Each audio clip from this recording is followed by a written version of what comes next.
Man, has this been a long time coming. And I'm not even talking about the NFL season and the 200 days that we were away from that, Thursday Night Football, Browns, Bengals. Man, it has been too long for me to do this. And it's been crazy. It's only been 2 months. It's been a crazy 2 months. We got a lot to talk about on that. We got a Football Friday edition of our debut show, the Matt Fontana Show, right here on Big Play. Welcome to the show, everybody. I am Matt Fontana. He is producer Ryan, and we are here for show number 1. It is a beautiful day, Matt. It's a beautiful morning, right? It feels a little fall. It feels a little overcast. We are here in the beautiful studios of Big Play. And, man, we have a lot to get to here on the show. I know a lot of people are joining us this morning. We'll explain kind of what this show is, what we're going to be doing. There's some staple things that I've done in the past that we'll bring on back. Some brand new things. Obviously, Ryan is here for the first time ever this morning, is joining us on this crazy venture, so I'm happy to have you ride. But really just to talk life for a second. It's been 2 months. It's been absolutely insane to think about where I was at, what was going on, and kind of where it's been for the last 2 months. Because that is the longest time since I started doing this. I started doing this radio stuff, TV stuff, media stuff, all that kind of stuff. I started doing this my senior year of college, and that was 13 years ago. So that was the longest time in 13 years that I had not been on local air in some sort of way. And I'd be lying to you if I didn't say that this was the hardest time of my life, the most challenging. Not just because we also welcomed our daughter, so you throw a newborn into this mix, but it's been 2 months of just every emotion. And anybody out there watching or listening this morning here on Big Play, we're on YouTube. We have a YouTube show page. We'll get to that a little bit later. We are streaming on the iHeart app this morning, by the way, so you can go check that out. But anybody that's ever lost a job, you know exactly what that feels like. And going through all those emotions, anxiety, depression, nervousness, anger, happiness at times. And to come out the other side of it, I cannot tell you how happy I am to be right here this morning and to be doing this. And I'm so lucky and so honored to do this. And I got a couple quick thank yous before we get into the show. And I would not be sitting here, and the biggest thank you needs to go to the only reason that I'm still able to pursue this crazy dream of mine. And that is my wife, Steph. I love you so much. She dealt with me, who was a complete psycho for the last 2 months, juggling this and questioning this and doing that while having a newborn, and we have a 2-year-old. So I literally would not be able to pursue this dream and be here this morning with everybody without her. So I thank her so much. She's put up with so much stuff. It is absolutely crazy. So her, number one. Number two, to Ken, to Dave, to Ryan, to Nick, to everybody here at Big Play. They were some of the first people that I sat down with. And to see their welcomingness, their open arms, their excitement, frankly, for what this could be, the vision of what they have for Big Play, and feeling like I could be a part of that, I thank them so much. And this is just scratching the surface of where we're at today with the show, with what this outlet is meant to be. I can't even tell you some of the big things that we have talked about, discussed, stuff that's coming down sooner rather than later. It's super exciting. So really, to Ken and Dave, for them bringing me in, absolutely fantastic. To my brothers, to my parents, to my in-laws, to my uncle, to my friends, and to all you fans out there. I can't tell you what those messages meant to me. And it was a job loss. I think, people have gone through that before, right? And there's, trust me, much more serious things, but those messages really meant a lot. And for everybody that woke up this morning and decided to spend at least a couple of minutes with us as we kick off this crazy thing, as we start this whole new show, I thank you so much, because you are the reason we do this. I have fun doing this. I don't have a job. This is not work. This is a lot of fun. And to be able to do it with all the great fans out there, for the people that have followed on Twitter, for the people that sent all those messages, they meant so much to me. And they really, there were days that I needed them bad. And you didn't even know how much it meant to me for you to send those. So we're here. We're live. We're rocking. At Big Play on Twitter. At Matt Fontana Show is our show page. We'll be on the YouTube page. Apparently, YouTube's got jail.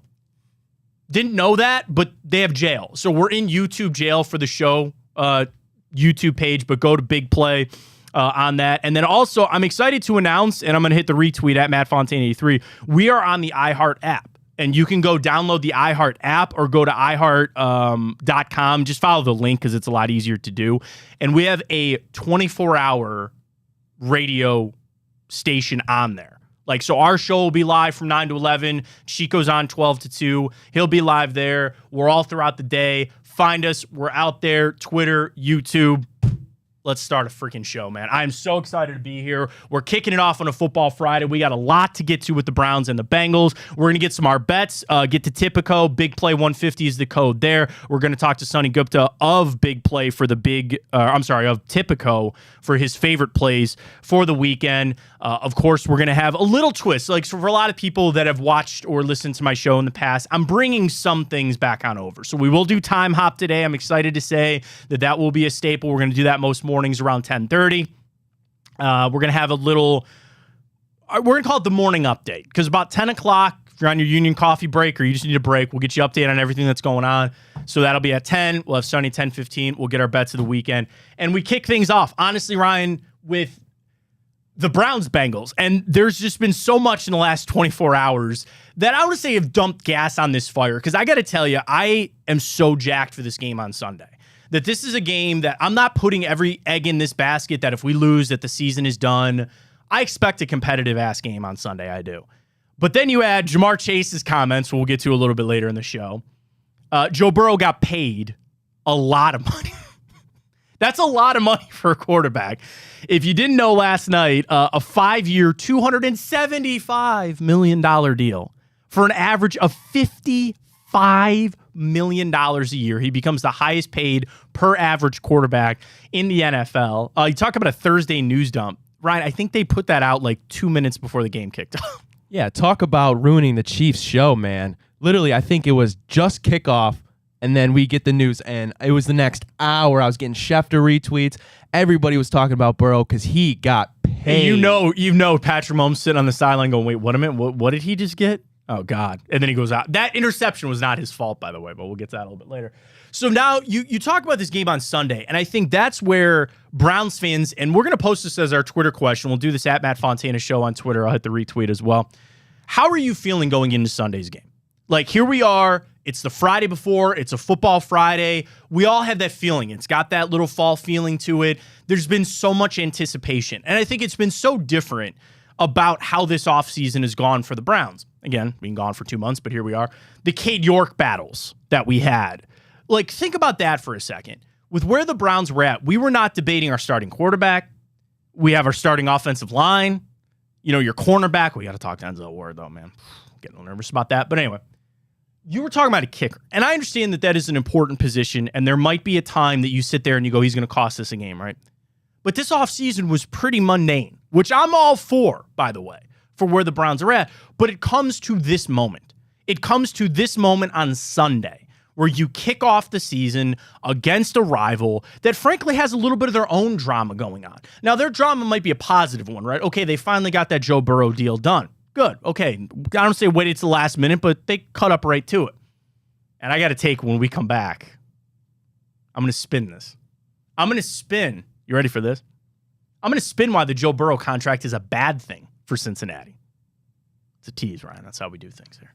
It's crazy. It's a twist. We'll get to that in a second. But anyway, for the Browns, for Sunday, it's all in front. It's all in front of you to get it done. And I think about this when I wonder about where the fans are at and with where people are feeling about for this game. Because you could be nervous. You could be excited. You could be afraid, right? You lose this game. You fall a step back in the division. People want to use this as a measuring stick. And you want to know what? You should. That is the team that you want to beat. That is the team that now, as we knew this, but now it's official, you are not getting rid of Joe Burrow. You're not getting rid of Lamar Jackson. You will be facing these guys and knowing that if you want to go to the place that we've all dreamed about going forever, you got to go through these guys. Oh, Matt, it's just game one. Get that crap out of here. This is it. And this is a chance to go out there and punch them in the face and tell them, hey, things are a little bit different now. And the issue is all the back end stuff, all that other stuff of all the Browns and the lowly Browns this and the lowly Browns that. We need to change our mindset as some fans out there. Because truly, I get ready for this game on Sunday, and I think about the excitement that I have that I get to watch two good football teams play. Yes, I'm including the Cleveland Browns in that. And you might come back and instantly be like, well, they haven't shown anything. Who cares? On paper, which I know is something else that Cleveland fans have a problem with, you're supposed to be a good football team. You are at home. You are supposed to stick with the Cincinnati Bengals. Now, I stopped myself from saying you should beat the Cincinnati Bengals because they're still favored in that game as a road favorite, home dog for the Browns. Go play. Go play the game. Pull some of the crap that Dan Campbell was doing last night with the Lions. Tell me where they weren't all fired up to go on the road and get that win. It's about a belief, but it's also about an understanding that you are meant to be in this game. That you are supposed to be in this game come Sunday. For all that other stuff that has happened, for what you believe about the deficiencies of this team or where we're lacking, it all starts right now. And the window for the Browns to compete, we've debated about when that opened, right? We thought with Baker Mayfield that window opened for us to compete for 3, 5, 7 years, right? Okay, that didn't happen. And you always go over and you always reset with quarterbacks and coaches and all that kind of stuff. This game on Sunday, no matter what, opens the Browns' window to compete. Well, Kevin Stefanski's job, I don't care. And unfortunately, I don't want to think about that. Stefanski supporter here. I'm going to push that aside for a second. Your window to compete starts Sunday. Win or lose. And there's a chance they lose that game, certainly. I understand how good Cincinnati is. But your window to compete and try to go win a championship over the next 5 to 7 to 10 years starts on Sunday. Because you have a collection of players and you have a team that is built that should be able to compete. Now, the bad news is what happened. Of course, now we're running into a juggernaut where the rest of the AFC is damn good. And your own division's got... Ryan, I looked this up yesterday. I tweeted this out. Do you know how much guaranteed money is in the AFC North quarterback rooms right now? I think it was around something absurd, like $790 million. 700. Well, I send this to Pittsburgh because I disrespected him. I didn't include Kenny Pickett in this. Sorry. Take that, Pickett. I didn't include Kenny Pickett. Between Lamar Jackson, Deshaun Watson, and Joe Burrow, $765 million just in the quarterbacks. Now, that's not even the most in the NFL. Is that second? It is second. To the AFC West? That is correct. Would you dare guess, Ryan, how much money is in the quarterback rooms of the AFC West? I want to say it's northward of $1 billion. $1.02 billion. Because obviously Mahomes at 450, Herbert 262. You can't forget about, of course, Russell Wilson fleecing them. And I thought, oh, that's not that many. Bro, Jimmy Garoppolo is getting $72 million. $72 million. Now, that's not guaranteed money, to be fair. That's just total value. But $72 million for Jimmy Garoppolo. So, as the Browns open this up on Sunday against the Bengals, knowing what you expect to be, just know that they need to compete, that they should compete. I believe they will, and I'm excited for Sunday. All right, let's catch a break. When we return, I actually have a take that is a little crazy. It wouldn't be the first time. It's not going to be the last time on this show. Could Joe Burrow's contract at all be a negative for Sunday's game for Cincinnati? We'll do that. It is the debut show. I thank you so much for being with us this morning. We take you up till 11 o'clock. We're 9 to 11 every day. Big Play YouTube, iHeart app. Check out the links at Matt Fontana Show on Twitter. We'll get to all that when we return.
All right, back here on Big Play, Matt Fontana Show. Check us out on YouTube. We're on Twitter, all over the place. I'm going to get this Linktree thing figured out so everybody can find the links. But we're also on the iHeart app streaming as well. All right, I mentioned this, that the Joe Burrow contract, for those that don't know, last night, right as soon as Thursday Night Football about to kick off, they announced this Joe Burrow deal. And I thought about it. I go, okay, they wanted to get this done before the regular season. This is something that was all brewing. And I thought about this because life is all about timing, right? The first thing I thought about, that's a lot of pressure on Joe Burrow to walk into Sunday's game. This isn't like the Justin Herbert deal that got done a while ago. And you could sit there and say Joe Burrow knew for the nth amount of time that he was going to get signed to a deal, that he's going to play his entire career in Cincinnati. I get it. It's a little different when you put pen to paper, and I don't have this experience, for $275 million. Right? That's a little different. And even when we talk about guarantees, what was it, 219, or I'm shooting from the hip on that? 219 on his fully guaranteed amount. It's a little bit different when you put that pen to that paper and say, yeah, I'm going to go ahead and sign this contract for all that kind of money. Then have to turn around and go play a game on Sunday. And he's professional. I get all of it. And yes, am I grasping at straws to find some sort of advantage for the Browns on Sunday? Yes. But still, like, that is something that you think about. He barely has time to process this. Like, whenever that deal got done last night, or they were probably working, and again, behind the scenes, he knew that this would still happen, but it's a little different, right, when it actually does happen, and then you have to turn around and then go play a football game on Sunday, and the first game out, now it's nice probably for him that it's on the road, and he's not down in Cincinnati, because that'd be even a little bit more, but bro, that's got to be a little bit of pressure there on Joe Burrow. Yeah, I mean, just think about it. It really realistically wasn't that long ago. He was smoking his cigar at LSU after winning the national championship. And I mean, lots of cash from Odell Beckham. And I'm 22. I can't even fathom getting $10,000 right now, let alone $219 million. That is obviously life-changing, but even more than that, I mean, I can't even imagine what I would do with that type of money. Oh yeah, and like I said, that's kind of my thing of there's a lot to work out in these deals, right? This is you stake your claim on your franchise to this guy, and you've seen deals that hamper teams. Quarterback contracts, the wrong ones, can sink a team, right? They can. And in today's day and age where there's a lot of restructuring, which I want to talk about that in a second, this is something that they had to work out. And Joe Burrow can sit there the whole time and say, I knew this was happening. It's different when it actually does happen. And now he's got to turn around and go play a game against the Browns on Sunday. That's a lot of pressure. And then you talk about, yeah, okay, we knew that he was going to sign and that he was going to be. You sit here today with Deshaun Watson's deal. Deshaun Watson now gets bumped down to only the 7th highest NFL quarterback deal. And as far as total value, now he gets the distinction of being fully guaranteed, and he takes that down, no matter what, that won't be touched. Not even Burrow got that amount of money, right? So Lamar was 2. Now he's down to 3. Herbert was 2. Now it goes to Joe Burrow. So you talk about all this money getting thrown around. Here's where it's really going to hurt the Bengals and potentially help the Browns, because shout out to Nick Padone. Padone is on this T. Higgins to Cleveland thing. I like T. Higgins. I'll take him. But he's not far off in that Cincinnati is going, like any team, have to make tough decisions about their roster, right? Here's the difference. The Brown family, I had to look this up this morning. Their net worth, whatever it is $2 billion. Okay, not bad. Jimmy Haslam's is like 4 point something billion. So he's got twice as much money. When you see all those restructures, do you know what you need? Cash. Because you have to restructure these deals. Of all the restructures the Browns did this offseason, of all this stuff where they're moving money around, you need that money up front to then give to that player in cash. Does Mike Brown have that? Is he that liquid? I don't know. I really don't. So that's where the advantage for the Browns has been. Jimmy and D. Haslam have that money to allow Andrew Berry to play and to get this money and kind of get moved around. I don't want people to forget that either about the Haslam. Say what you want about their ownership and say what you want about them. They have the money and they're able to give it to Andrew Berry to move this kind of stuff around. The Bengals were in a box. They were in a bind because they could not let Joe Burrow leave. So they paid him. But now they're going to be in this bind of how do they operate moving forward with the salary cap. The Browns will be the beneficiary of that. How could they not be, right? Because even just players that they leave or have to let go that we can pick up, it's weakening that team. Dude, they're going to have to let some offensive line. I know they pay Orlando Brown. Jamar Chase is going to have to get paid. So seeing that deal, I thought for Joe Burrow was something that I go, okay, like, I'm glad he got paid. Good for him. But it's a lot of pressure on him. And that's also just, I think, maybe the beginning of the problems for the Bengals. But it's also something I talked about with the Browns. They're in this competition where they are in the go now mode. They are in this mode right now. They are trying to go win a Super Bowl. We are trying to go win a Super Bowl. I don't know a time in expansion era, certainly, because the Browns have not been competitive in the expansion era. When's the last time that all 4 teams in the AFC North are competitive? I can't think of one. And there are other times in other divisions where you try, like, remember, there was that time that everybody thought the NFC West was going to be or the NFC or the AFC West certainly was the one last year. Everybody thought, okay, what could Russell Wilson do? The Raiders, all that other kind of stuff.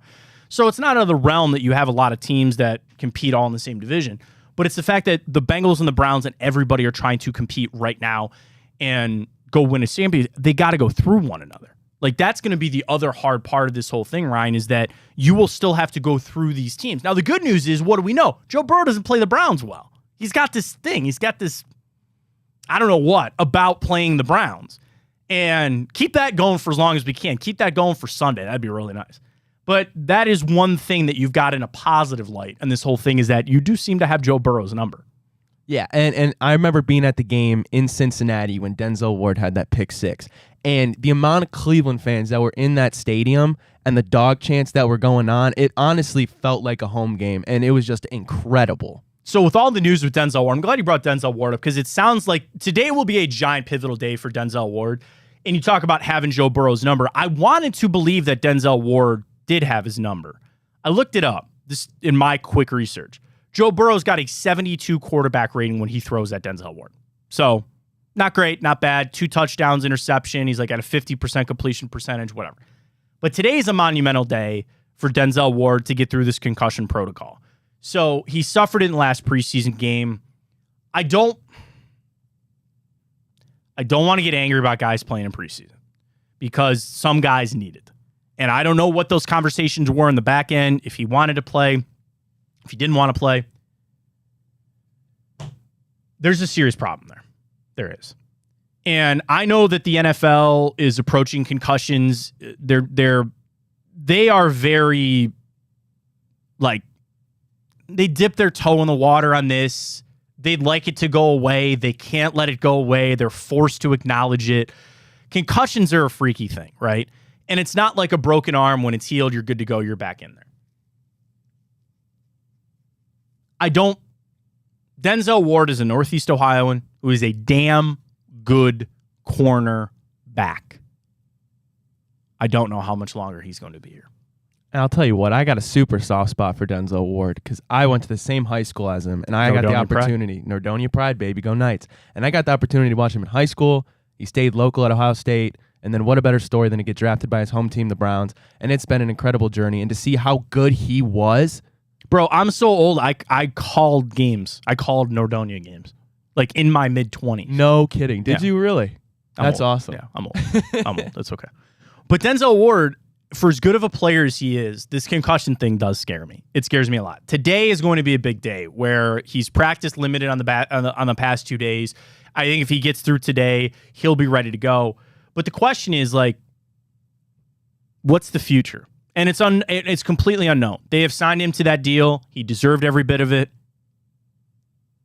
That is another reason too. Like when I think about where the Browns are at, like in a couple of years, I talk about them being competitive right now. In 3 years, Joel Bitonio probably won't be on this team. In 3 years, there is a chance that Denzel Ward is not on this team. There's a chance in 3 years Myles Garrett might not be on this team. I don't know. Like I get it. These are all speculation things. But that is another reason why you can't be wasting time, because then you're just adding years on all these key core players on your team when you should be going to win Super Bowls trying to go compete. So I'm going to watch today at practice. We'll get an idea. I would imagine Coach Stefanski will give the same old answer of we'll see, or he still has to pass protocol, because you could be feeling fine. You could be going through all these steps. You could be doing everything that you need to do. And then all of a sudden, one day, oh, wait, I have light sensitivity. My head hurts. And the concussion, I don't want to say is back because it's not like it ever left. But Denzel Ward is a guy for Sunday. Like, I'm afraid of, not afraid, but you see how good they are when you have Denzel Ward. Like, you see how good, I'm talking Jamar Chase and T. Higgins and Tyler Boyd is. Like, and I like MJ Emerson. People instantly try to think that this is some shot at MJ. I like MJ Emerson. That's Jamar Chase. That's Jamar Chase. He's really good. And I really would rather have Denzel Ward. As good as I like MJ, and there's going to be some reps that MJ gets on him. I get it. Okay, fine. I like Greg Newsome too. You need Denzel Ward out there. So today's it's a pivotal day to see what he is through this concussion protocol. We'll keep our fingers crossed, but I'm nervous to see what that looks like. With all this Jim Schwartz defense, this is one of the things that we're going to talk about a little bit later in the show for excitement for Sunday. We'll get to that coming up. Well, we mentioned Jamar Chase threw a little gas on the fire yesterday when he was at his locker, media availability. I think to keep the smack talk going, because that's what he started. It's pretty weak smack talk, to be honest with you. I know Jamar's got better in this, but we'll hear from Jamar Chase. He tried to take a shot at the Browns. I think it missed. I don't know. We'll discuss all that next. Matt Fontana Show, Big Play Radio, iHeart app. Check it out. We're on YouTube as well. Follow the show on Twitter at Matt Fontana Show. Jamar Chase, a little weak from you. That's next.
Fontana Show. I'm updating. Like, dude, it's like day one of school.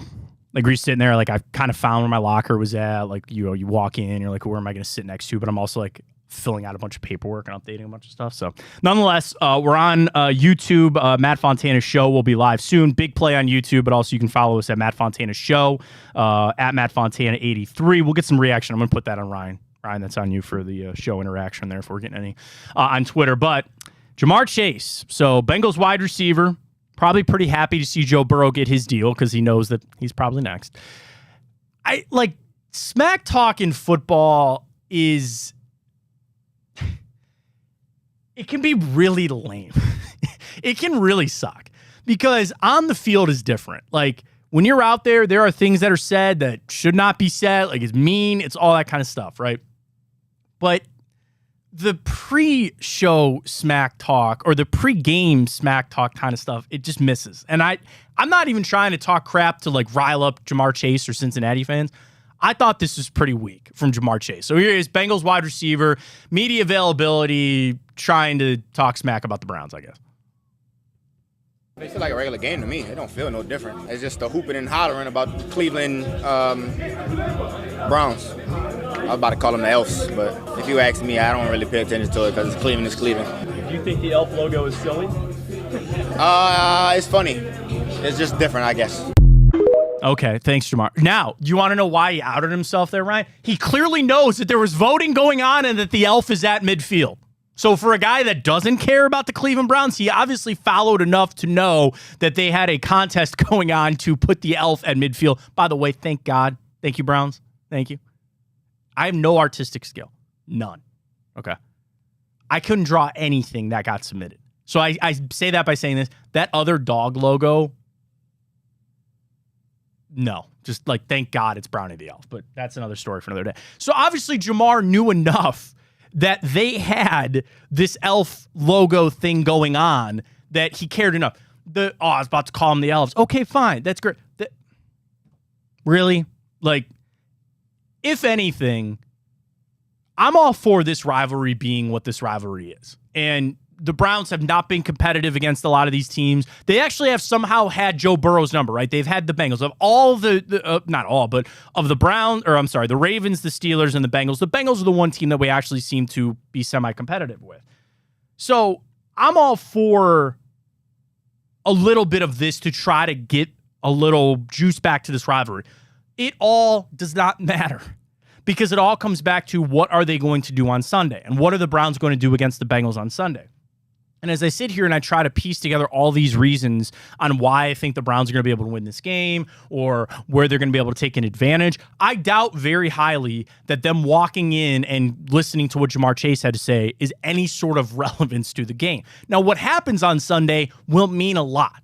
Sunday will be massive, and I'm not underplaying that. Like, how people feel about Sunday's game, you go back and forth, you try to hedge your bet, so to speak, like, oh, it doesn't matter. Not me. Like, I look at Sunday's game as just massive for setting a tone for the season, sending a message to the Bengals, all that kind of stuff. But the Jamar Chase thing, that doesn't really matter. Like, it just really doesn't. So I know people wanted to jump on that. I know people wanted to bring it up, and people wanted to sit here and say, oh, man, he's talking. First, it was weak. It was weak, okay? What fun are you going to make? Okay, the river caught on fire one time. Anything else? You know, LeBron left once. Oh, okay. Like, Cincinnati, I could talk a lot of crap about Skyline Chili because it's easy to do because it's terrible. That's all. And I went to the University of Cincinnati, and they worship their chili. I tried it once, and it was disgusting. I will tell you, I have also tried it. I have, because I would not be sitting here judging if I didn't. You shouldn't do that.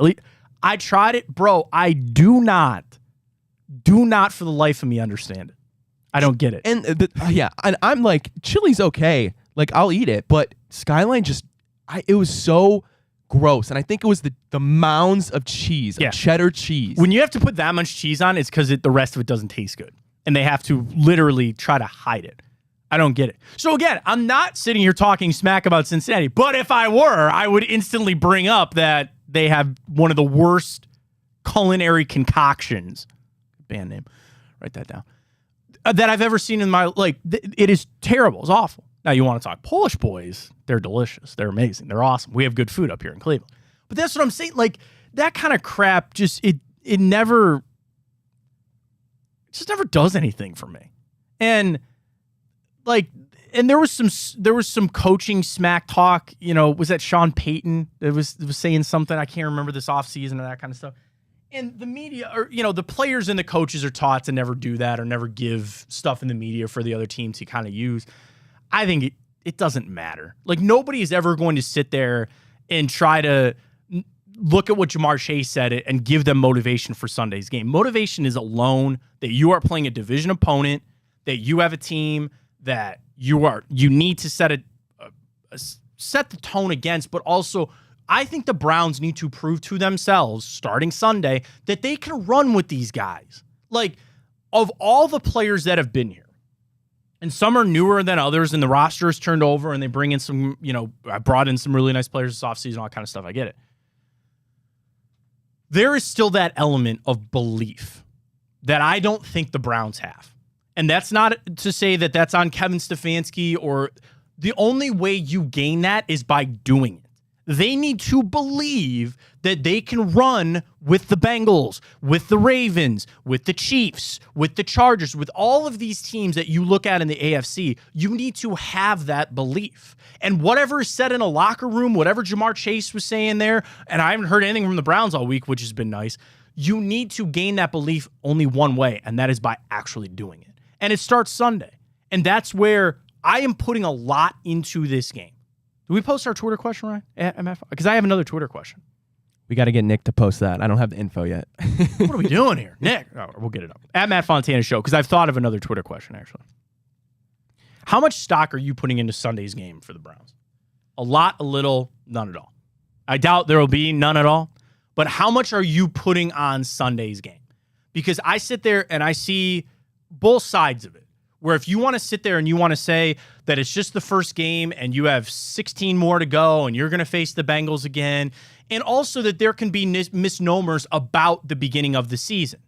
If the Lions play the Chiefs 10 times, the Chiefs are probably winning that game 8 or 9 of those 10 games, right? They got a Kadarius Toney, oopsie, right to Brian Branch, or Brian Branch, right? Not Brian Burns. Brian Burns is the DN.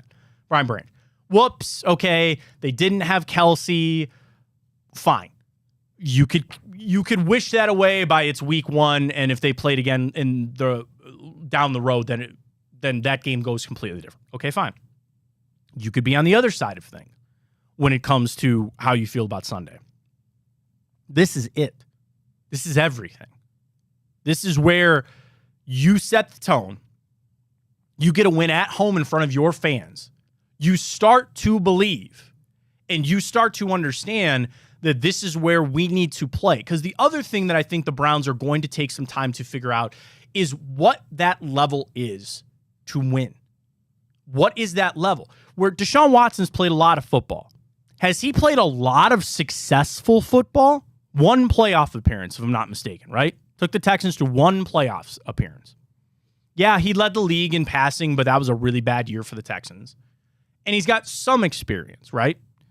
Myles Garrett, Joel Bitonio. Well, Bitonio didn't play in the 1 playoff game, but all those guys that were here for the last playoff run, some of them have it. But there's also just the collective group of the Browns. Starting Sunday, they need to realize that this is where we need to get to be competitive with these teams. And you're not going to win every game. You're going to lose some games. I say this about every NFL season. There's a game you win you're not supposed to. There's a game you lose that you're not supposed to. For last year, a lot of games we lost that we probably shouldn't have. But anyway, like, I see it as finding your level of what the Browns need to do, and it starts with Sunday. It starts with taking on Cincinnati to, if you want to call it a measuring stick game, sure, you need to win. You need to understand what it takes to win, and there's no better opportunity for the fact of it's Cincinnati. And you are at home, you basically have every reason to go out there and get that done. It's crazy. It's Joe Burrow. It's Cincinnati. They were in the Super Bowl not too long ago. They're a very good team. I get it. The Browns need to consider themselves to that level. So let's get that posted. We'll do it at Matt Fontana Show. on Twitter. You can follow me at MattFontana83. We're streaming on YouTube on the Big Play channel. We're also up on iHeart. I sent that link out a little bit earlier. You can download the iHeart app and just search Big Play if you want to take us wherever you're going. It's super easy to do on that. Chico's show will be on there, and then that channel is actually 24 hours. So I'll be on there this afternoon. Chico will have a replay, but like the Reflog show, Booby's show, Josh and Maria's show, Bernie's show, they'll all be on the iHeart app as well. So you can download that, take it with you, just search Big Play on there. We sent out a couple links as well. You can follow Big Play on Twitter as well. So I want to know, I'm really interested to see where people are at. How much stock are you putting into Sunday's game for the Browns and the Bengals? And also call your shot. I'd love to hear where people are at. Last I saw 3.5, if I'm not mistaken. Check out our friends at Tipico. See what Tipico's on. Let me do that in a break. Let's catch a break. I'll check the update. We'll get the Twitter question out. Stay with us. Matt Fontana right here on Big Play.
Back here, Matt Fontana Show, Big Play, YouTube. Check it all out right there. We will have our own. I've had some people ask about this. We have a show. It's at Matt Fontana Show on YouTube. They put us in YouTube jail because it's new, so you have to wait 48 hours. So we'll have that come Monday. But happy to be here Monday morning or Friday morning. We'll be here Monday, 9 to 11 each and every morning right here on Big Play Radio and across several platforms. iHeart app, YouTube. We're streaming on social media as well. We talked about this. We're going to post this as our Twitter question. We'll do this at Matt Fontana Show. How much stock are you putting into Sunday's game? Because it is the preseason is done. The Browns did fine getting through it. They figured out the Cade York situation. You've got all your starters. You know who you are. But Sunday, the Browns have always had this thing with the opener. I don't know why. I really don't. And I think it comes back to the season usually goes off the rail at some point, and a lot of people just instantly want to go to we didn't start strong. They didn't win that game to start. Does it really matter? And that's where I think about Sunday and just the difference of how I feel about this team. Because I will tell you this, and it's a typical Browns fan. I don't think I've ever felt this way about a team. And it's not this unbridled optimism. It's not me sitting there and we're going to cakewalk to the playoffs, or the rest of the division sucks, or this or that. You could feel that way. That's fine. But the difference that I feel about this Browns team, even starting Sunday Cincinnati, is I think they can compete. And am I guarding myself a little bit by giving them the out of, they might suck, or this might go really bad? Sure. But I am going to go into every single game this year coming up with a reason that the Browns can win. And that is what a good team does. Where no matter who you're playing, no matter where you're at, you can come up with a way that you win that football game. Now, is it always going to go your way? No. But Sunday, you are at home. You are taking on Joe Burrow, which the calf thing seems to be completely done. We've kind of glossed over that. It seems like all we've heard all week is it's good to go, and they don't have any fear about it. Okay, sure, fine. It's a little different when it's a live game. It's a little different where you're actually out there where guys are fully trying to tackle. Has Joe Burrow been tackled this preseason? No. Sure. Am I trying to grasp at straws to find something to give the Browns an edge? Sure, fine. But all of that is out the window. You are now into the actual season. I look at him right and I say, the Browns should compete Sunday. They should compete and try to find a way to win. So when I think about our Twitter question of how much stock are you putting into the game, a lot. And here I am, who I was just talking about. People want to instantly look back on the opener and say that's where the season went bad, or this or that or whatever. I don't put it. I'm putting a lot of stock into it. Not because I think the whole season will be told in one game. I'm putting a lot of stock into it because it's a game that I expect them to win. And that's crazy because it's the Bengals. I don't care. I expect them to win every game. I will go into every game that Deshaun Watson is playing and saying the Browns should find a way to win that game. They're not always going to, and some crazy things can happen, but it starts Sunday against Cincinnati, where I believe that they have a chance to win every game that they play. It's a big game. I'm putting a lot into it. Yeah, I mean, you go look at week 1, obviously, go in Arrowhead, beat the Chiefs.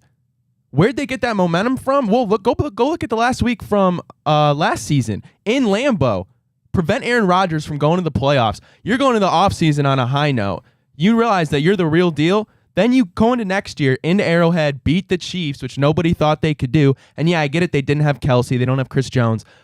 But they did something a lot of teams can't do. And if they can go beat the Chiefs, well, who can't they beat? And if the Browns can do the same thing in week 1, gain early momentum against a division rival after a quarterback that just got paid, you're in great shape. And there's no arguing that your fans are going to be happy.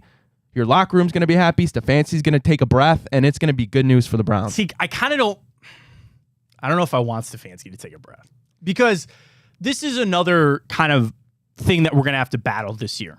No matter where things go, unless you start and you pull what the Eagles did and you go 13-0 and you don't lose a game until we get to December or something crazy like that. Be nice. This Stefanski thing is always going to be there. And it starts Sunday, right? It starts Sunday where every single game people are going to come out of that judging Kevin Stefanski for right or for wrong. And I'll say this for anybody listening to me in the past, or if this show is brand new to you, first off, welcome. Thank you for giving us a shot this morning. I'm a Kevin Stefanski supporter because I think he is a good coach. Probably more specifically, I think he's a good play caller. And some people have an issue with that, or some people don't believe that. It's up to you, whatever. I think he's good at what he does. Has he, like last year, I'm sorry, I just throw last year away. What were you going to do with Jacoby Brissett? You had to run 2 offenses. I flushed that. I'm also a realist that if they don't make the playoffs this year, Kevin Stefanski will not be the head coach of the Cleveland Browns anymore. Completely understand that. That is the world that we live in. There's a reason he doesn't have a contract extension yet. Also, Andrew Berry not having one yet either, but conversation for another day. Every week, people are going to come out of that, win or lose, and make a declaration about Kevin Stefanski and Deshaun Watson. because they're the two most important figures to this entire damn thing. Your coach and your quarterback. We got to watch last night what might be the pinnacle of coach and quarterback, Andy Reid and Patrick Mahomes. Now, they lost that game. Are they waking up in Kansas City this morning going, we really regret the Patrick Mahomes contract, or I think Andy Reid's over the hill? I doubt that very much. You want to get to that point. This whole season, Nick Chubb's a nice player. I like Myles Garrett, Denzel Ward, Wyatt Teller, Joel Bitonio. This whole season hinges on two people. That is Deshaun Watson and Kevin Stefanski. One is more secure than the other, frankly, because the $230 million fully guaranteed contract that Deshaun Watson has that Kevin Stefanski does not have. There's a world that Kevin Stefanski is not the head coach of the Cleveland Browns next year. I don't want to live in that world, but it all starts Sunday. And that's another reason why I look and talk about the importance of this game coming up Sunday. That's it. You go out and beat Cincinnati, you're right, Ryan, that will calm down some of the discussion around Stefanski. But he understands, as probably all the rest of us do, you go out and slip up against Pittsburgh the next week, you're right back to people not wanting to let you off the plane. And, well, they busted Pittsburgh, not letting you off the bus, getting Rob Chijinski'd fired on the bus on the way back. That's how this is going to go. And it's going to be this back and forth ebb and flow. And that's something that I have a fear that will not be able to be remedied this season. Like, when I think about watching this season, is there ever going to be a time that you feel super confident about Kevin Stefanski? Probably not, because you already have made, everybody out there watching and listening, you've made a declaration about Kevin Stefanski. You have. Either you like him or you don't. I doubt in Cleveland, when it comes to coaching, there's no middle ground. You either love him or you don't. You either think he's great or he's not. You have made your declaration on Kevin Stefanski. And you want, let's be honest, people don't like being wrong, right? Right? So when you're sitting out there and you're thinking about Kevin Stefanski's job, you want this season to prove what you believe. Now, I will say that there are some people that are anti-Stefanski that would love that to be turned around, right? That they would love to be proven. But I guess I truly ask the question, can he actually do something this year? And I know the answer is yes, go win the Super Bowl. For you to sit there and go, all right, yeah, I'm back on board. It's going to be this, like, not death march, but it's every single week people are going to come out of this saying, what do they think about Kevin Stefanski or Deshaun Watson? Watson's the other part of this, where got some work in the preseason. I don't look back on those 6 games and make any sort of declaration about how he plays. But you know what I am going to do? I'm going to watch Sunday and make a declaration on Deshaun Watson and his play. I will watch Sunday's game and have no excuses anymore for how Deshaun Watson is going to play. Because you've had the full offseason, you have this offense that is completely set up and tailored for you. It's all out the window. It's all on Deshaun Watson come Sunday. And that's why, continuing to go back to our Twitter question, Ryan, this game is massive for me. This game is absolutely massive for me for a lot of reasons. I want them to win. I'd love to see them win, but I just need, there's other things that go into that, right? Like, do you sit there and say, well, what happens if Deshaun Watson plays poorly and you get a win? Okay, that's fine, as long as you get the win. What if he plays great and you lose? Try to take the positive out of that, but you still lost. Like, the win is the most important thing, but I doubt very highly that you are going to win this game on Sunday if Deshaun Watson doesn't play well. Like, that has to happen more often than not. So we're going to watch Sunday on seeing what Deshaun Watson has, what Kevin Stefanski has, and knowing that it's step one of a lot. There's a lot of games to go. But man, do they need to start off on some positivity. Like, man, do they need to really get to a point where you feel good about where this team is at. I think everybody right now is on these, like, pins and needles, because this isn't a season that you expect to suck and you just get surprised if they win here or you get surprised if they win there. This is a season with real expectations, and the Browns historically have done horrible when it comes to living up to expectations. You try to flush that. You try to sit there and say, it's different. It's not Freddie Kitchens. It's not Hugh Jackson, forever, whatever expectations he had. It's not even the second year of Kevin Stefanski after you made the playoffs, right? And that all kind of imploded. It's something new. It's something different. But you still have them. And I think fans are a little you just want some sort of reassurance. You just want some sort of guidance on how to feel about this team. and it'll start Sunday. And it could go great. It could go horribly. We'll have to see. Twitter question is up at ESPN Cleveland. How much stock you put into Sunday's game against Cincinnati? About 56% of people say it's a must win. 38% said it'd be nice to get it done. About 6% say they would be not sweating it. Captain Brownie on Twitter says there's no such thing as a September must win. I would like to believe that for some teams. I don't think there's a must win September game for Kansas City. I mean, I'll argue that that's very situational and that you can't say that, especially when we play all of our division rivals within the first 4 games. Like, there are if you go 0-3 in those first 4 or 3 divisional games, there is very slim hope. Yeah. And that's, again, you're right on the situational part of it, where for some teams, September doesn't. For other teams, and I think the Browns are kind of in this boat, almost every game matters, right? And the NFL coaches will tell you that, oh, yeah, you got to win. There are games that Kansas City looks at, and maybe it was last night. Oh, yeah, we got it. Even without Kelce, whatever. The Browns are not one of those teams. Like, they are a team where every single game matters. They got to be on their P's and Q's every single game.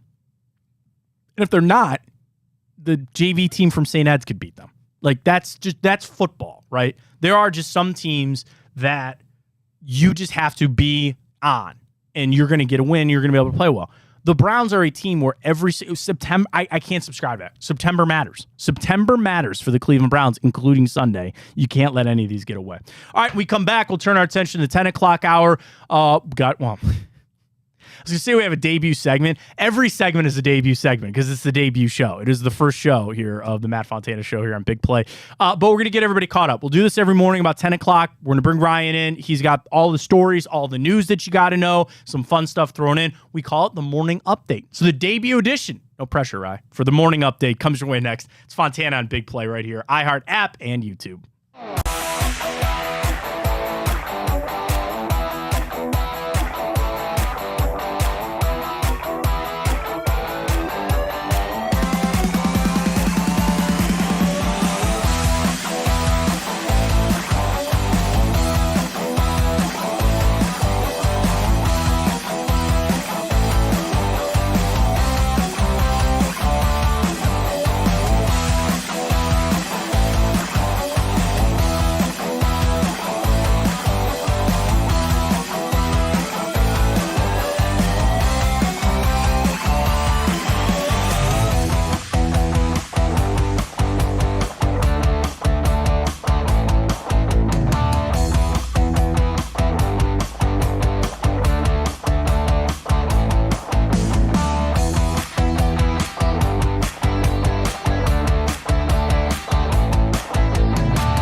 Debut edition of the Morning Update on a debut show. Welcome back, Matt Fontana Show here on Big Play. Check us out, iHeart app, and of course across YouTube and social media. So we're bringing producer Ryan for this. Pretty simple. A lot of things have happened overnight. Maybe you missed a little bit.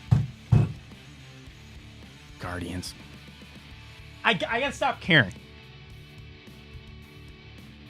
I did win a bet on Tipico last night, but that's nonetheless. We'll get to it. I lost a bet on Tipico last night, and I think it might be our first story. Ryan, take it away with the Morning Update. Alrighty, well, why not dive right into Thursday Night Football? How about that? The season opener, the Lions march into Arrowhead and dethrone Patrick Mahomes, Super Bowl champion, 21-20 in a gutsy game. Both coaches with some questionable, but Dan Campbell's fake punt works out for him. He looks like a genius this morning, doesn't he? He does. But how about, I think even the bigger one I want to talk about, Andy Reid and Patty going for it on 4th and 25. What are your thoughts, Matt? I mean, you fall into that trap a little bit of we're Patrick Mahomes and Andy Reid, like we'll get this done. But really, it was a lot of pressure, I think, because they were like, man, we shouldn't even be in this. Like, I think you could even stop and sit there and try to be like, Kansas City only put up 20 points. And I don't have the stat in front of me. I should have looked this up. Like, when's the last time that Kansas City only put up 20 points? Now, I get it that Travis Kelce was out, and that was a big part of it. But, like, that offense just – and I think it's a bigger issue of what they might be this season. They let Juju Smith-Schuster walk. They won the Super Bowl without Tyreek Hill. I get it. But – like, I just look at them and I say, are they missing? Can you really get it done with Sky Moore and Justin Ross and Justin Watson? They try to tell you, yeah, but you see what that offense looks like with Travis Kelce. We know the game took a giant turn when Kadarius Toney just biffed that ball and Burns picked it off and took it back to the house. I had Kansas City minus 4.5. Like, dude, I was steadfast. I was like, there's no way. There's no way. I still feel like Kansas City's the better team. I feel like they play that game 10 times. It's going to be Kansas City 8 or 9 of them. That's why Tipico, big play 150, get signed up for that. I only lost bonus credits there, Ryan, on that. So very thankful. I wish I could say the same, Matt. I had a multiple leg parlay. Missed it because Isaiah Pacheco was the most inefficient running back I've ever seen. Why did they go with Clyde Edwards-Helaire to start the game? Yeah, they used him a lot more. But Pacheco was in a weird spot yesterday. But I lost my bet by 2 yards rushing for him, and then I also lost because Patrick Mahomes didn't put up 250 yards, although that last drive, he had about 3 chances, 3 drops, and every single time I was on the edge of my seat, and it just didn't happen. Well, you talk about pressure, too, because, like, the pressure of they got their rings, they got the banner for the Super Bowl, like, it was there a little bit. I didn't see that coming. I really didn't. Congratulations to Dan Campbell. Like, I know the post-game videos going viral of him freaking out, and it's a big win for them. I'm not saying it's not, like, but I crap on Dan Campbell so much. The biting kneecaps and butt cheeks and all that kind of stuff, like, you think that doesn't work being that macho bro kind of football coach? Good for him. They're not in our division. They're not even in our conference. God bless. Go Browns. All righty. Next on the agenda, we had a protester at the U.S. Open that delayed the match by 49 minutes. A group of environmental protesters was in the upper area. When security got there, they found that one of the protesters had physically glued themselves in their bare feet to the cement floor. Makes me think of Saw, or R.I.P. Chester Bennington, but he was glued to the seat of the car and he had to get out of one of the 1,400 Saw movies that are out there. People have a right to peacefully protest. Is that a peaceful protest? Do you consider that gluing yourself to something, is that a peaceful protest? Because that is what is protected, right? I suppose so. I mean, it reminds me of when that lady courtside chained herself to the basket. I guess it's peaceful. I mean, it's not peaceful to the game, but nobody's getting hurt, so I guess it would classify as peaceful. How are you going to get that off? I think anybody out there, you've super glued something to yourself. You just get super glue on your hand. It doesn't come off real easy. So I don't know how she's good. And want to know another? When you brought this up, my mind works in weird ways. Will they charge her an extra ticket, like if she doesn't leave, right? Because you're talking about U.S. Open tennis, right? So at a lot of these events, I think most people know is they have sessions, right? So you buy a ticket to show up for session 1 or session 5, and it's usually one match or however it is. What if she stays there for multiple sessions? Like, you know, in the buffet, if you ever try to sit in a buffet all day and they come out and they go, no, you got to pay again. It's not lunch. It's dinner time. And you have to pay the dinner rate now. Will they charge her for a second session if they can't get her out of there? Got to pay your time. I would say so. I would. I'd do it. Alrighty, in the basketball world, the FIBA tournament's kicking off, and a live update. Third quarter just ended, and USA is down by 10 to Germany, 94-84. USA's leading scorer at the moment is Anthony Edwards, followed by Bridges. It's funny to watch. Not funny to watch, but like, I'm not knocking Team USA. It's nice to kind of wake up because they're in the Philippines, if I'm not mistaken, right? Is that where that is? So you wake up and you got basketball to go on. But is LeBron there? Is Kevin Durant there? Is like truly the best players? I'm not knocking Anthony Edwards and Jalen Brunson and Josh Hart and all that kind of stuff. It's not really the best of the best. But still, a Germany team that's led by the Wagner boys, Dennis Schroeder, and is it Tice is on that team too? I still expect them to win. And they just started the fourth quarter. They're down 8. Like, it's FIBA. It doesn't really matter. They're still qualified for the Olympics, and the Olympics are where all the real big guns will show up, and we'll win that, no question. So, well, then how about that? If we do lose, which it's unfortunately looking like that might happen, we get a chance to play Dylan Brooks, who just claimed himself as the best perimeter defender in the entire world. Can I tell you that did you see that boxing thing with the gloves? Dude, for those that didn't see it, and if Dylan Brooks is the guy that, is it fair to make a blanket statement that he's probably the guy that everybody hates? Like, when I say the guy in the NBA everybody hates, it's Dylan Brooks. Like, that's what I'm talking about. He was in a hallway with boxing gloves on, getting himself pumped up to go play basketball. It was one of the chachiest, corniest things that I have ever seen in my life. That was so bad. And then they lost. Just every morning, Ryan, when I come in every morning, I want a heavy bag and boxing gloves. And I'm going to come in here all jacked up on the show and start boxing to come in here for a fight. Hey, I love it. I cannot stand it. That'll be our silver lining with Team USA's loss. Yeah, there we go. Alrighty, into the music world. The Eagles, on their final tour, paid tribute to the great late Jimmy Buffett. A vibe of finality reverberated in the signage advertising this final tour. Henley's voice was palpable when he noted it was a rough 6 weeks. He said, Jimmy Buffett is now sailing on that cosmic ocean and having that cheeseburger with Glenn and Randy. I like that output. I mean, you talk about the respect, and obviously we weren't on the air, like Jimmy Buffett, RIP, to see like the impact that he had of just, I'm sure we all know somebody that's a parrot head. He created a culture. Like, stop and think about that for a second. That he was so powerful that he created a culture. And it was funny because my dad said, he goes, do you know Jimmy Buffett's a billionaire? And we're like, no, you mean Warren Buffett. He goes, no, Jimmy Buffett.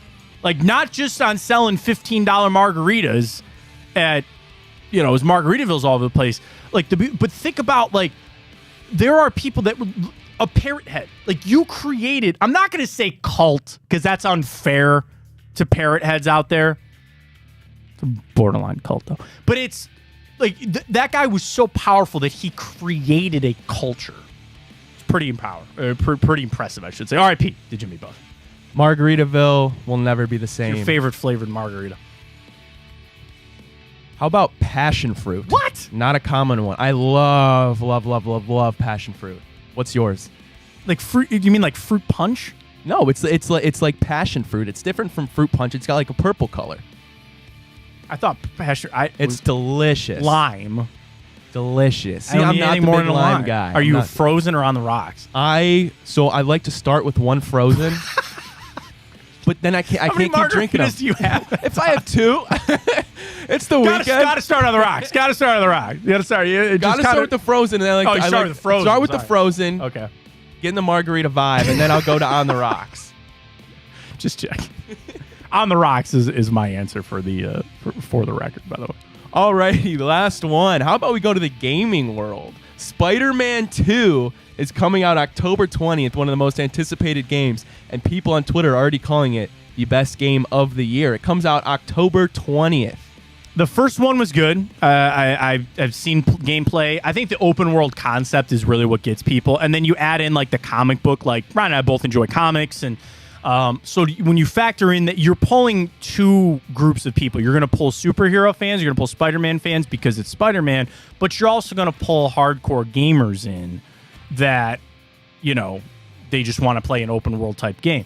So it looks awesome. I saw some Mortal Kombat news this morning as well. So I think if you're a gaming fan, it's quite the time to be alive. Matt, favorite Mortal Kombat character, go. I mean, Johnny Cage is easy to answer. And probably Liu Kang, probably. You know, I really like the new Mortal Kombat movie that came out a couple years ago. Of course, the second one is delayed, but we'll see. Didn't they announce who's playing Johnny Cage in that, by the way? I have not seen, but I did also enjoy the first movie. I thought it was better than I thought. I thought it was really well done. Is it the dude from The Boys? Yeah, it's Carl Urban. Okay. Carl Urban's playing Johnny Cage in the second Mortal Kombat movie. I'm in. I'm in as well. I'm sold. I'm sold. Great stuff on our debut edition of the Morning Update here on Matt Fontana Show on Big Play. When we come back, we're going to be joined by Sonny Gupta of Tipico. Big Play 150 is the code on Tipico. We're going to get you your bets for the weekend. So if you're looking for pro games, you're looking for college games, some interesting movement on a couple of lines. We'll talk some Buckeyes as well. We'll discuss that with Sonny next as we get you geared up for your bets for the weekend. We'll do that right here on Big Play. Stay with us.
get you the bets for the weekend here on Tipico. Welcome back, Matt Fontana Show here on Big Play. And, of course, you saw there in the break, get to Tipico.com, download the app, use the promo code BIGPLAY150. You deposit $50, you get $150 in bonus bets, and you get $30 for a futures bet as well. We'll get our bets coming up in for the weekend. We'll talk to Sonny Gupta of Tipico in just a second. But I want to talk Ohio State, Youngstown State, because we'll get to our college slate of games, too, for tomorrow. 41.5. Of course, Ohio State didn't cover against Indiana. What is Ryan Day doing? Like, you go with Kyle McCord, which was the right call, in my opinion. They're not going to cover. Like, I'm sorry. I'm taking Youngstown State. You're saying, are you crazy? If they really are going to play Devin Brown and Kyle McCord, there's going to be no flow to that offense. There's going to be no way for them to put up enough points to get it done. So I really kind of question that as far as our picks for the weekend, as far as college football goes. And at the end of the show, we'll kind of throw up our parlay. We'll get to all our picks that we have coming up. But that's one, like, that's a big, big number for me. A lot of people are looking, Ryan, at this Nebraska-Colorado game. Of course, Colorado taking the world by storm with their big win. I was kind of wishing I was on the air to discuss Deion Sanders. Like, I like Deion, and I think what he did beating TCU was great. That was not the national championship. So for him to sit there in a media press conference, start calling out guys, like, I get it. You're upset. They wrote some stuff. You got a big win. You didn't quite win the national championship. I kind of think Nebraska gets a big win there. And again, it's crazy because there's a lot of money coming in on Colorado. There's a lot of money coming on Colorado to win the national championship, which I think is absolutely insane. Like, that's nuts. People are just throwing around. I kind of like a little college parlay here. I'm going to go Nebraska plus 125. I'm going to go Youngstown State to cover. Dude, that gets me to plus 329 there on a nice little bet on a little parlay. I'm trying to see what else. Iowa State. I think Iowa covers that. Take that. But dude, I'm not really. I'm sorry. Call me crazy. I'm not buying this Colorado stuff just yet. Well, so Colorado's plus 720 money line that I won last week is making me a Deion fan right away if I wasn't already enough. So I'm going to still ride the Buffs. But my college pick, how about this? Notre Dame -8 cover versus North Carolina State. Like Sam Hartman a lot. They look like they're having fun playing ball. I think they're starting to like turn things where they really believe that they can get back into the conversation to make the playoff. I don't want to say national championship, but I kind of like, you know what? Maybe I'll throw that in the parlay here. Marcus Freeman, big fan. He was a Cincy guy. Oh, now it all comes out. All right, now I got it. But more so, I really like Sam Hartman's game. They look like they're having fun. And North Carolina State didn't really look. They were a little bit underwhelming against a lesser UConn team last week. So I'm riding with the Irish this week to cover. Yeah, a couple pro games that I really like for this weekend. Sunday, 1 o'clock, 49ers Steelers. The 49ers are only a 2.5-point road favorite. I get that. That's crazy. All day on the 49ers minus that 2.5. Couldn't agree more. Another game that I thought was pretty interesting, Jags-Colts. Jags on the road as a 5-point favorite. I'm a big Jacksonville fan. I know it's like the hot take thing right now to have Trevor Lawrence as the MVP for the season. I think they're going to cover that one pretty easily. Vikings-Bucks. It is Vikings as a 5.5-point home favorite. I'm going to take Minnesota there. Rams taking on Seattle in an interesting NFC West battle. Give me Seattle minus that 4.5. The Rams give me pause for a second because I think they're going to be better with Stafford, but I also wonder about kind of Cooper Kupp being out. We'll kind of see on that. Let's get a little more insight, and to do that, we will bring in Sonny Gupta of Tipico. He is their sportsbook manager. Tipico, taking responsible gaming seriously.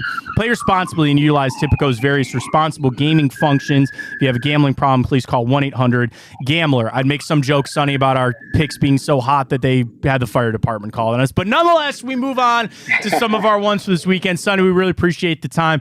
We started with a little Ohio State here. What do you think of that 41.5-point line against Youngstown State? I think I'm riding Youngstown State, to be honest. Ohio State didn't cover in week 1, and I'm a little nervous, frankly, about the Buckeyes with a big number again. I mean, I'm sure you guys have gone over it. That was a really tough showing from the Buckeyes in week 1. I mean, Marvin Harrison going down, but yes, 2 catches in the first half. Nothing looked great from that offense. I would not feel confident. Obviously, I'm a little biased as a Michigan fan here, But no, it's tough to feel confident about Ohio State after how they looked in week 1. Is there another college game, Sonny, that you were really looking at, or one that even at Tipico you guys saw a lot of movement on, or just something that people are really vibing on? We talked a lot about Colorado before you joined. I kind of like Nebraska in that game. I know there's a big influx of money coming in on Colorado, but I'm actually going to take the Cornhuskers in that one. You are? Yeah, okay. So I have a lot of thoughts on that. Obviously, Colorado was the story of week 1. They could not look more impressive, right? Like, they beat TCU, the runner-ups. Sanders and Edwards, they look really good on offense. Hunter is now very much in the Heisman running as well.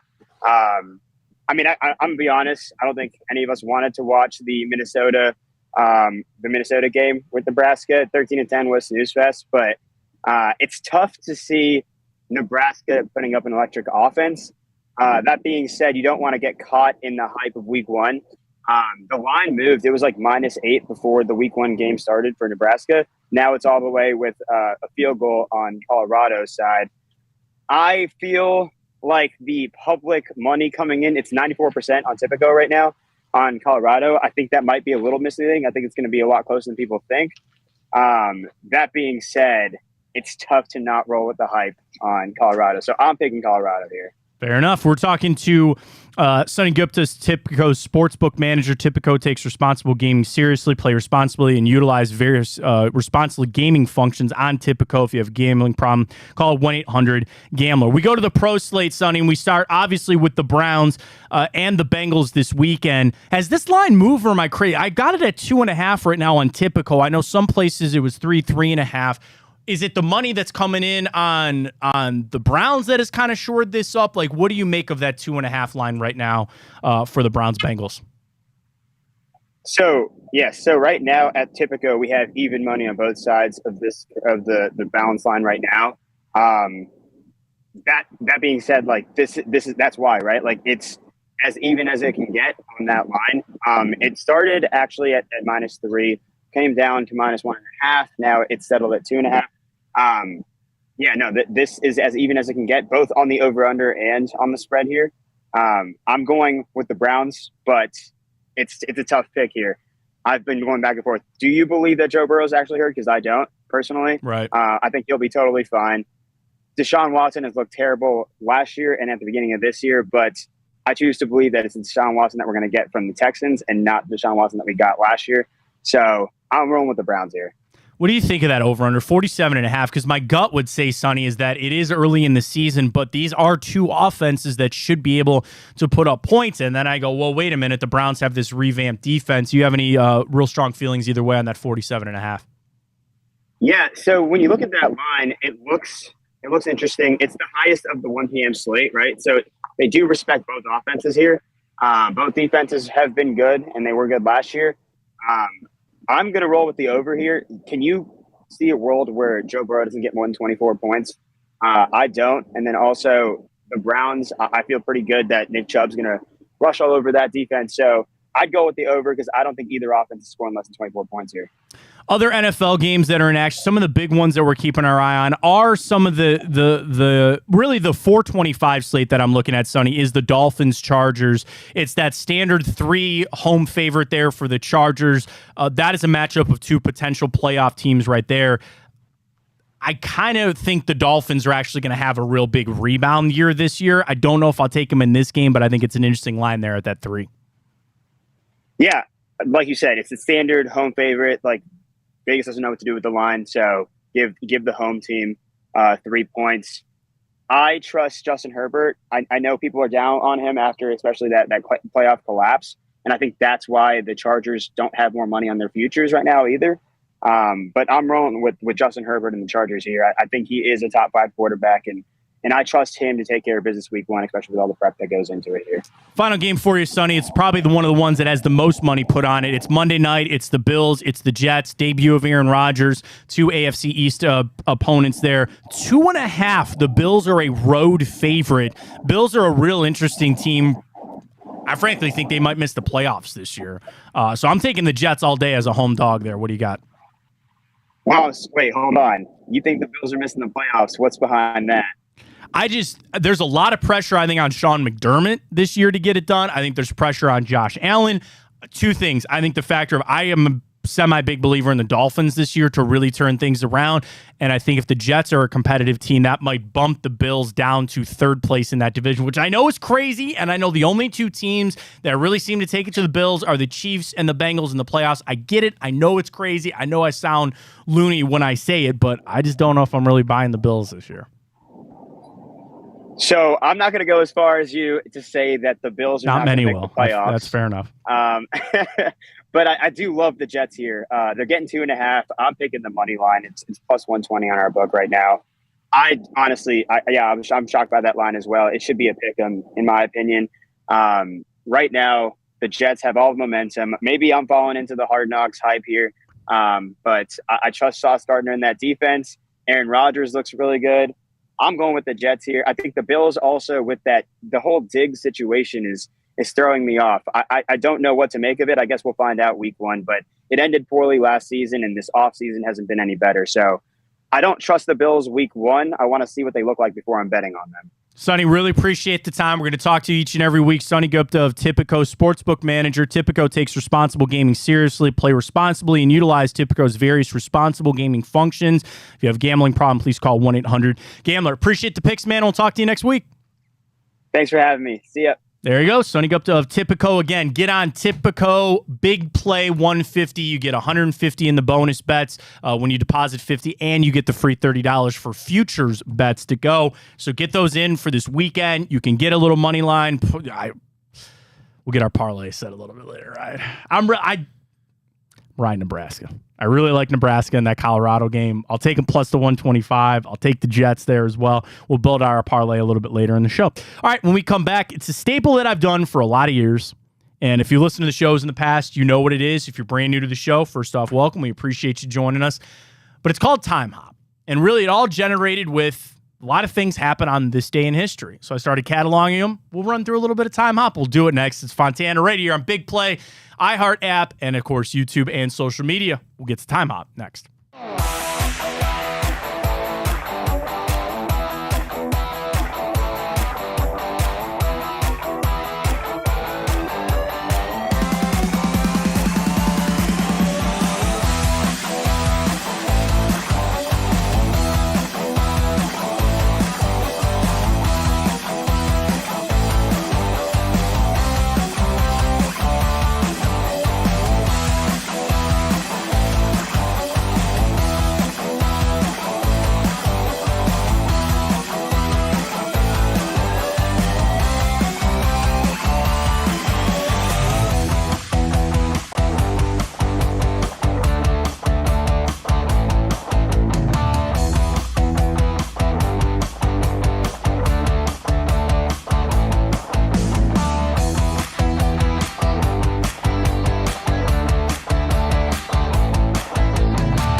right, we got it. I'm so excited to be able to bring this to everybody here on Big Play. It's our first show. Matt Fontana, producer Ryan here.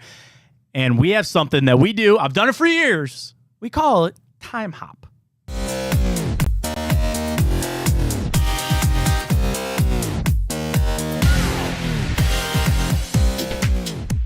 Here's how it goes.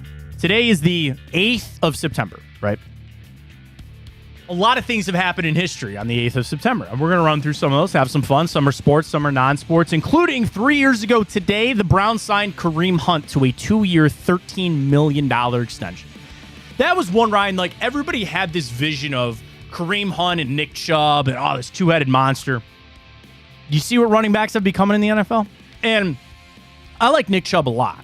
And is there a chance that he gets signed to another extension? I know some people might think that, like they've brought that up before. I think as you take a look at where the NFL is at today, you have a lot of money invested in Watson. I like Jerome Ford. He's not Nick Chubb. I'm going to leave the door open. I'm going to leave that door open for Nick Chubb to get an extension. Would I put money on it? I don't know.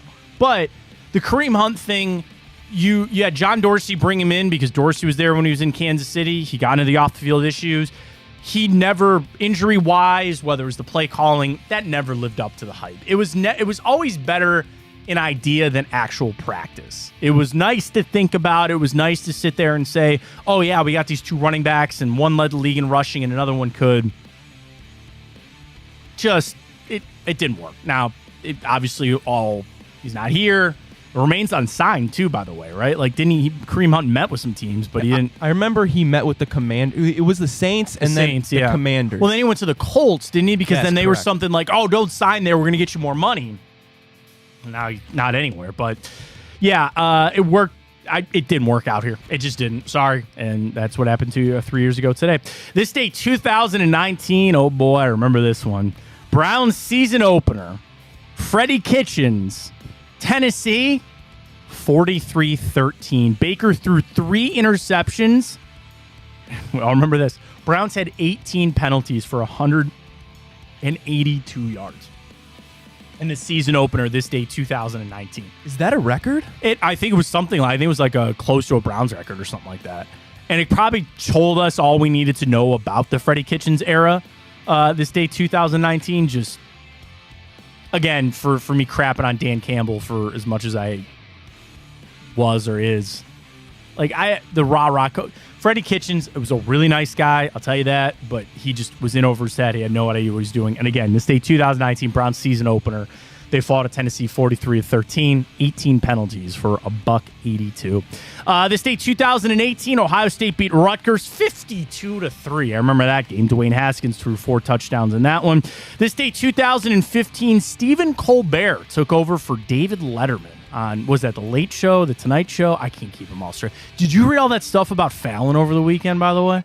I did see something about how apparently very toxic, very toxic environment, and that's been a very common theme with these talk show hosts. That's what I'm saying. Like I've never obviously been in that circle, but I feel like it kind of would lend it to that. I've heard the same thing about both Ellen and Kelly Clarkson, although Kelly Clarkson was supposedly not aware of the toxic environment. Plausible deniability.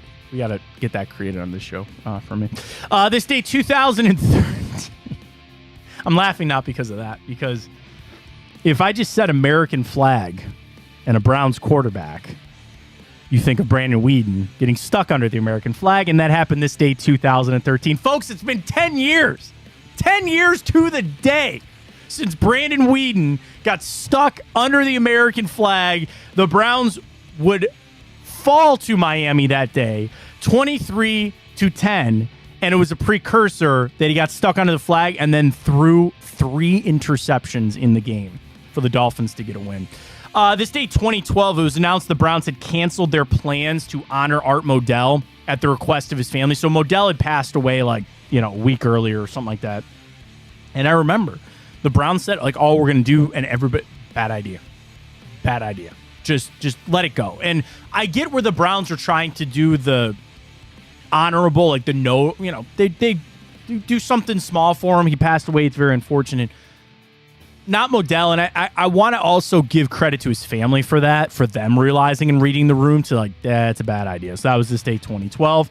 This day 1991, Bill Belichick got his first win as the head coach for the Cleveland Browns. Ironically, they beat the Patriots 22-0.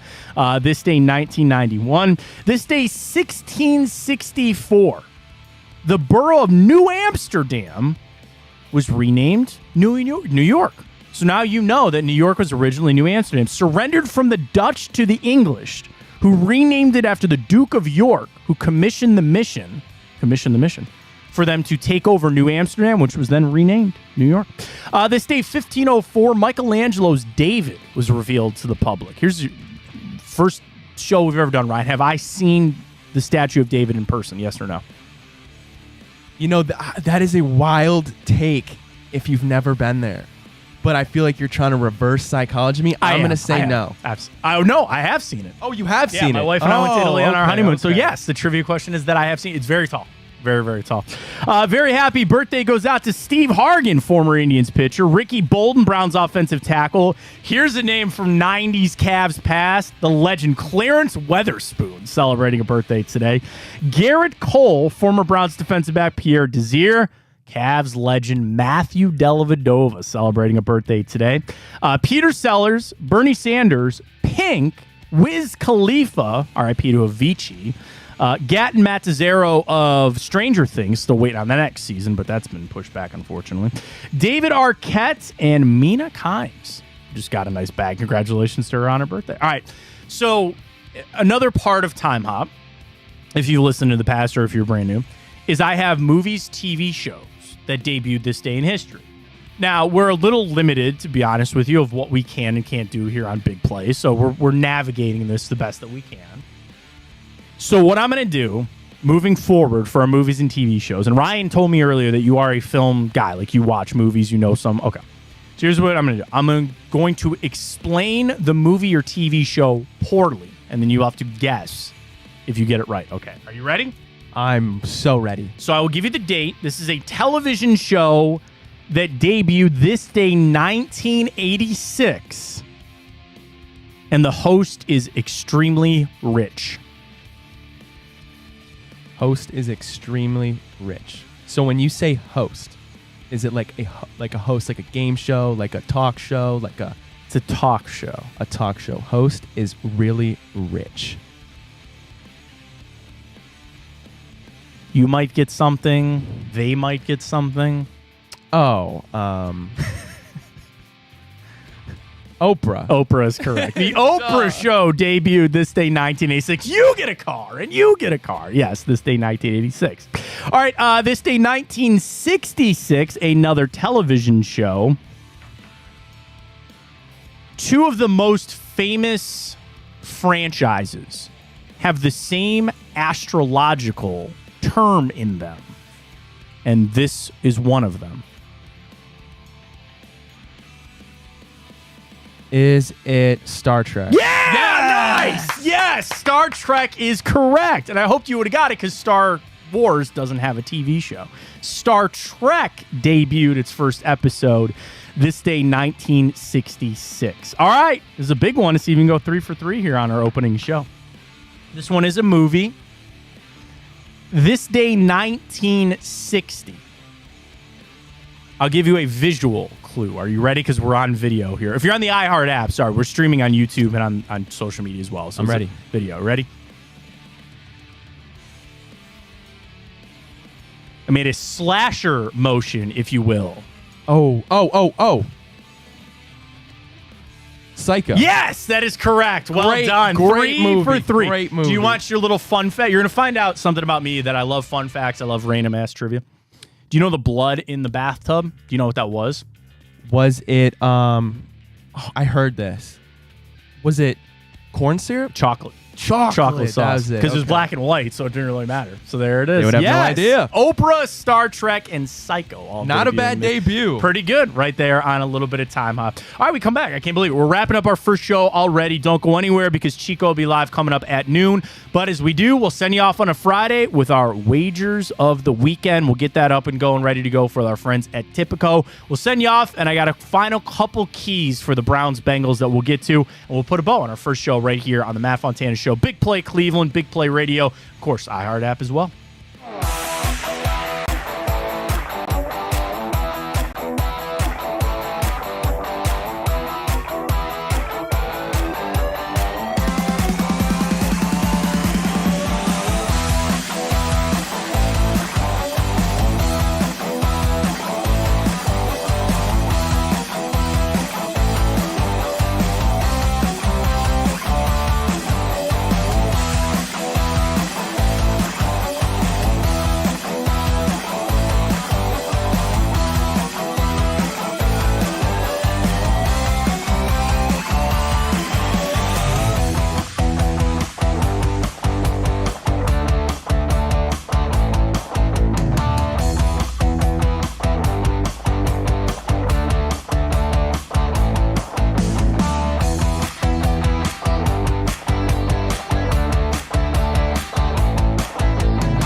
Got to get our predictions in for the weekend. We'll get our favorite bets as well and our keys to the Browns and Bengals. Doing it right here on the Matt Fontana Show. Big Play Radio, Big Play Cleveland, iHeart app. It's all there. It's on YouTube. What a fun show it's been. Browns-Bengals Sunday. Couple of keys for me. Number one is, and this I actually meant to get to around the show, but predictions about the leading rusher in the NFL. Maurice Jones-Drew did this for NFL Network. And he predicted that Josh Jacobs would get it for the leading rusher of the NFL this season. He had Nick Chubb third. Okay, fine. I think Sunday is going to be interesting to watch to see that balance of that pass and the run, right? Because last season, and it's tough because it's the first game, so all we have is last year's stats or anything like that. But the Bengals were a top 10, I think even top 8 defense against the run last year. They only gave up 105 yards per game. So, and the front 7 kind of looks the same. I know that's some change in the secondary and all that kind of stuff, but you would assume that it's pretty much the same when stopping the run. And the Browns' offensive line, we know, is one of the creams of the crop and one of the better ones in the NFL. I am very interested to see the play calling on Sunday because I want to see what that balance is of run versus pass, of trying to put Watson in those good spots while using Nick Chubb and knowing that all offseason, all we've ever heard from Kevin Stefanski is that they're going to get Nick Chubb his touches and they want him to be able to run the football, and that's a big part of it. Well, that starts Sunday. That starts Sunday to take a little bit of pressure off Deshaun Watson, and I think, Ryan, that is one where I want Watson to feel comfortable, but also knowing, like, you still need Deshaun Watson to go win this football game. Like, you're not going to be able to do it running Nick Chubb 50 times in this game. You just can't. So I look at it to say, run Chubb enough to get Watson comfortable, try to loosen it up, but knowing that this is all then going to fall on Deshaun Watson. Key number 2, very clearly, is going to be, how does Deshaun Watson look? Is he comfortable in there? It's more about the timing for me. It's more about when I look at it and I say, is he making the quick reads? Does he feel the pocket presence? Is he able to kind of move around in there?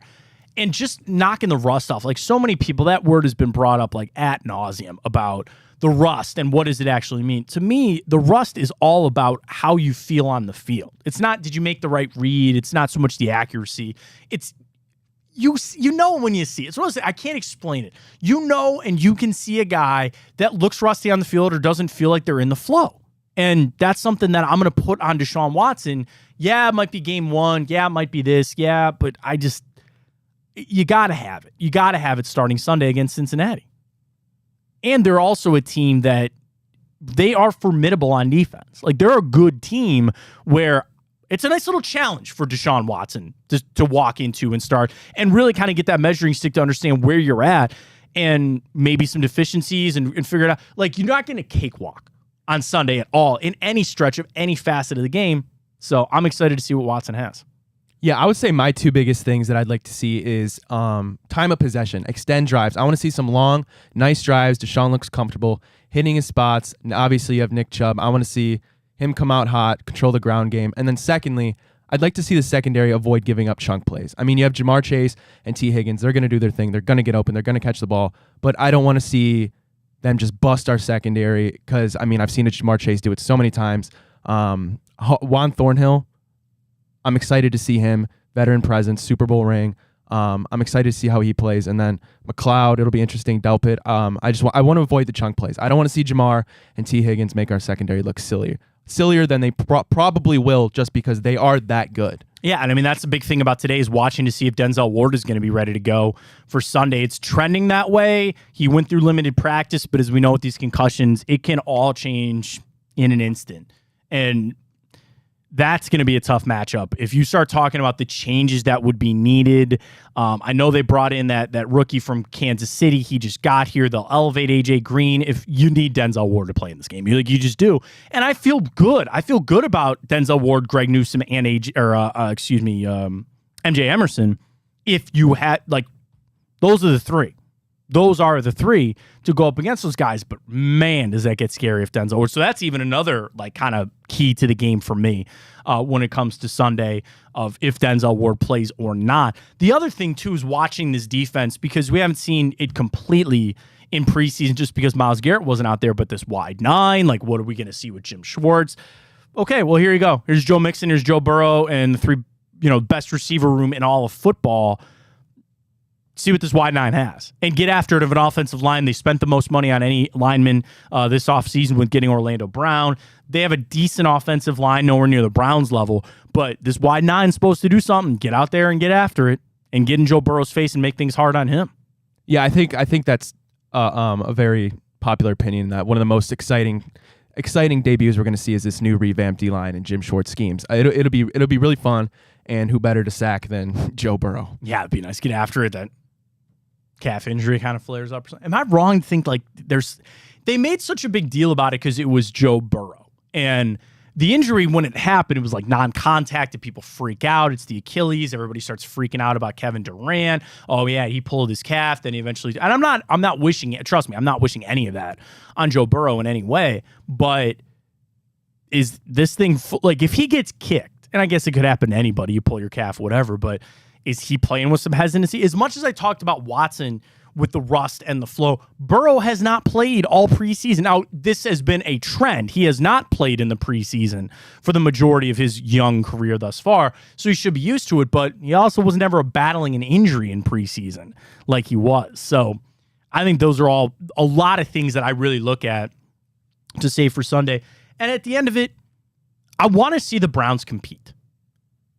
Is there a chance that they lose this game? Well, yeah, it's Cincinnati. They're very good. They're favored. I get it. I just need to see them compete. And I'm not somebody that's here for moral victories, and we'll start the show on Monday after the game to recap all of it, and I'll be upset if they lose. I'm not saying I'm not going to be. But I just, step one before anything is seeing this team compete. Is seeing this team show up and say, we're going to go after and try to stick with the Cincinnati Bengals and set a tone and a message. Because if they lose Sunday and if they get their asses kicked and you sit there and we start this show on Monday and they're all wallowing in pity, then all of the negative stuff is going to come out. It's going to be fire Stefanski. The Watson contract sucked. Get rid of this guy. And it's one game. And it shouldn't be that way, but that is where that's part of being a Browns fan. Like, that's just what we live with. But I need them to show up. And the excitement around it and the fact that you sit there and you do say that it's Cincinnati and that you have everything in front of you to try to get that done, I hope they do. Ohio State will beat Youngstown State. I'm going to take the Penguins on the points there, though, Ryan, on the weekend. I don't believe anything about the splitting of the quarterbacks. I just don't. Where Kyle McCord was the right one to start, I get that. I understand that. But now you put doubt in that mind of now they're going to play Devin Brown a little bit. I think that's a mistake. If you have two quarterbacks, you don't have one. And just 42. Here's my question. Will an offense rotating quarterbacks be able to put up 42 points? Yeah, it's a great question. And right away, I want to say no. Right? You talk about rhythm. You talk about having consistency there. And that affects everybody, the O-line too, the continuity of it all. I don't know, but like Bobby Carpenter said on his show, if they don't score a lot of points, there's going to be a lot of questions, a ton of questions surrounding that. Like, how good are McCord? How good is Brown? Who's the answer? So I would say I'm going to say yes, they will, but I'm not saying that fully with my chest. We got a boost with Tipico, actually. Do you believe Travis Hunter will score a touchdown in Colorado to win against Nebraska? That is boosted to plus 200. I don't like that one because I think Nebraska is going to win. I'm going to go. We differ. That's why I brought it up because I knew you were going to like that boost. It's a good boost on Tipico. He's just so fun to watch. He is fun. I'm not saying he's not fun, and I'm not saying that what Colorado has done has not been great. I just don't think they're going to beat Nebraska. Eventually, it's all going to come back down to earth. Another boost I really like is our big play boost on Tipico. Browns to score 10-plus points, Chubb to get 50 or more rushing yards, and the Steelers to lose against the 49ers. That is boosted double up to plus 250. I'm slamming that one. Actually, I'm going to do it while we speak right now. Go to Tipico, download the app, big play 150, and then go to boosted odds, and you can actually straight up get our boosted one. And then again, once you get that, so like for me, like right now, what I'm doing, right, I'm taking my $30 credit because you get the 150 in bonus. It comes to you in 5 $30 credits. I just took my $30 credit, put it on this plus 250, payout 75. Boom. Place my bet. It's easy to do. Tipico. Download the app, get it on the website, check it all out there, and use that code BIGPLAY150. I have a good feeling about the Browns. I really do. I think they somehow, some way get a win. I'm going to go 31-24. Browns get a touchdown victory, and they send and get ready for the Steelers. Like, it's all in front of the Browns to get it done. I'm feeling good about the Ohio State to get the win. I don't think they're going to cover, but the Browns are going to get a win. Touchdown, well done. Book it. Tipico, got it all. Folks, today was just such a whirlwind of a day, and I just appreciate everybody that stopped by for 2 minutes. If you listened to the whole show, I really appreciate it. This is the first of many. We're not going anywhere. We're here every morning from 9 to 11. This was day one. It's just building to this whole thing. Like, I'm just so happy and so proud to be here. I'm thankful that everybody that tuned in today and get the replay as well. I know I've had a lot of people ask me. We'll get the links out because we will have, not only can you just go to YouTube and watch back the show, when you can, but we are going to have podcasts, like audio only podcasts, that'll be available, I think, starting next week. I'm putting a lot of pressure on some of the upper people here at Big Play. I think it's next week. So keep an eye out for that. And I just really appreciate the support. Had a lot of people tell me it meant a lot to have us back on the air. So I appreciate it. Ryan, one show in the books. Excellent job, man. Really appreciate it. So glad to be back. We'll be here every day, 9 to 11. We'll talk to you on Monday as our next show. Chico's coming up at noon, so we'll talk to everybody then right here on Big Play. For producer Ryan, I am Matt Fontana. Matt Fontana Show here on Big Play. And as always, take it easy.